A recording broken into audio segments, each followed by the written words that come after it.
Oke, mari kita mulai. Jauh di atas sana, di balik awan, sebuah perlombaan baru yang senyap sedang berlangsung.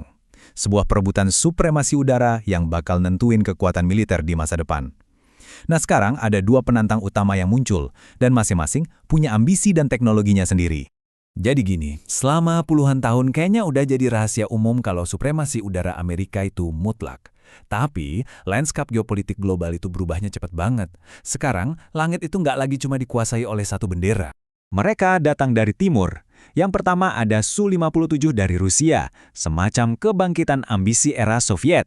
Dan yang kedua, J-20 dari Tiongkok, yang jadi simbol kekuatan adidaya baru yang lagi naik daun. Yuk kita bedah satu persatu. Oke, kita masuk bagian pertama, perlombaan menuju angkasa. Di sini kita bakal lihat gimana sih rival-rival generasi kelima ini muncul dan mulai mengubah peta kekuatan udara global. Lanjut ke bagian kedua, jawaban dari Rusia, Sang Felon. Kita mulai dengan upaya Moskow buat menghidupkan lagi warisan kekuatan udara mereka yang legendaris itu. Nah, kalau kita lihat ya, perjalanan Su-57 ini, panjang banget. Akarnya itu dari program era Soviet yang akhirnya ikut runtuh bareng negaranya. Butuh waktu puluhan tahun dari dihidupkan lagi sebagai proyek PKFA sampai akhirnya terbang pertama kali. Dan bahkan sampai sekarang pun proses produksinya masih bisa dibilang lambat. Jadi, apa sih kartu asnya Su-57 ini? Jawabannya satu, super maneuverability. Coba deh bayangin, sebuah pesawat yang bisa ibaratnya menari di udara, melakukan gerakan-gerakan super tajam yang nggak mungkin dilakuin jet biasa. Inilah filosofi desain Rusia, menang di pertarungan jarak dekat alias dogfight dengan kelincahan yang luar biasa.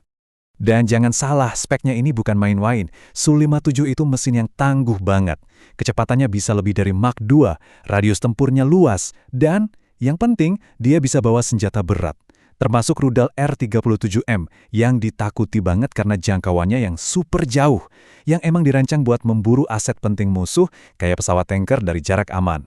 Biar kebayang secanggih apa sensornya, sistem radar Bialka di Su-57 ini bisa melacak lebih dari 60 target sekaligus dari jarak sampai 400 km. Ini jelas ngasih pilotnya kesadaran situasional yang gila-gilaan di medan perang. Tapi, ini dia masalahnya. Ambisi sebesar ini ternyata menghadapi rintangan yang nggak kalah besar. Produksinya jalan lambat banget, sanksi internasional juga menghambat, dan yang paling krusial, Su-57 ini ternyata masih belum pakai mesin Izdeliye 30 yang sesungguhnya. Mesin inilah yang nanti bakal ngasih dia kemampuan super cruise, yaitu terbang supersonik tanpa perlu boros bahan bakar pakai afterburner. Pertanyaan ini membawa kita ke belahan dunia lain. Jadi, sementara Rusia kayaknya lagi sibuk sama jadwal produksinya, sebuah kekuatan baru justru muncul dengan kecepatan yang mengejutkan. Mereka membangun armada masa depan mereka dengan skala yang benar-benar beda. Kita masuk ke bagian ketiga, naga Tiongkok menjulang.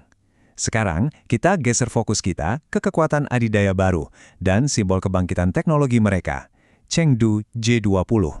Gini, J-20 itu bukan sekedar pesawat tempur ya. Kehadirannya itu adalah pesan yang sangat jelas dari Beijing. Ini adalah penegasan kalau mereka sekarang udah masuk ke klub eksklusif negara yang bisa bikin pesawat tempur generasi kelima. Sesuatu yang secara fundamental mengubah perhitungan strategis terutama di kawasan Asia Pasifik. Salah satu fitur desain kunci di J-20 itu ya ini, DSI. Ini teknologi canggih yang intinya ngebantu bikin pesawat jadi lebih susah dideteksi radar, alias lebih siluman. Ini nunjukin kalau fokus Tiongkok itu adalah gimana caranya bisa menembus wilayah musuh tanpa ketahuan. Nah, disinilah perbedaannya jadi kelihatan jelas banget. Beda sama Su-57 yang didesain buat dogfight, J-20 ini dibangun dengan filosofi yang sama sekali lain. Misi utamanya itu serangan jarak jauh. Dia ini seorang pencegat, semacam hantu yang nyelinap masuk, nembak jatuh aset-aset vital musuh kayak pesawat tanker atau pesawat radar AWACS dari jarak jauh, pakai rudal PL-15-nya, terus ngilang gitu aja. Dan ini dia angka yang paling bikin kaget. Kalau Rusia menargetkan 76 Su-57 di tahun 2028, Tiongkok diperkirakan saat ini sudah punya lebih dari 200 J-20 yang beroperasi. Skala produksi segede ini nunjukin keseriusan dan kapasitas industri mereka yang luar biasa.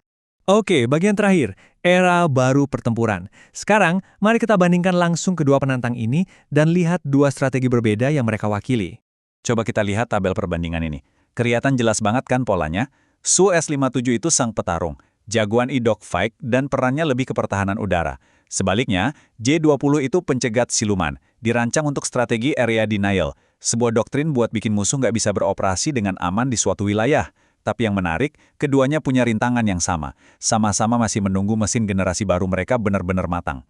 Jadi, poin utamanya sebetulnya bukan soal mana yang lebih baik. Perdebatannya bukan lagi F-22 lawan Su-57 atau J-20 lawan F-35 dalam duel 1 lawan 1. Munculnya kedua pesawat ini menandakan pergeseran besar.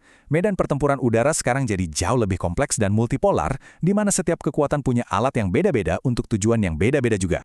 Dan kutipan ini, wah, bener-bener merangkum semuanya dengan sempurna ya. Era dominasi tunggal itu udah berakhir. Sekarang, banyak kekuatan punya kemampuan untuk menantang supremasi udara dengan cara mereka sendiri. Ini yang bikin lanskap strategis jadi jauh lebih susah ditebak. Nah, ini yang bikin kita mikirkan.